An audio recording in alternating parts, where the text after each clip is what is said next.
Class 9 MCQ My childhood. Where was APJ Abdul Kalam born? Rameswaram, Chennai, Kochi, Kollam. Answer Rameswaram. From which of the books the story My childhood taken from?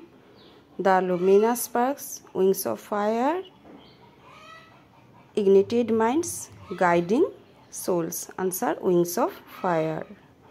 Kalam was dash years old when the Second World War broke out in 1939. 6 years, 7 years, 8 years, 9 years. Answer 8 years. Which of these characteristics perfectly describe Kalam's father? Great innate wisdom, neither much formal education nor much wealth, a true generosity of spirit. All of these. Answer all of these. A sudden demand for dash seeds erupted in the market after the Second World War. Sunflower, tamarind, pumpkin. Answer tamarind. The science teacher of Abdul Kalam was Lakshman Shastri, Jalaluddin, Mr. Iyer. Answer Lakshman Shastri.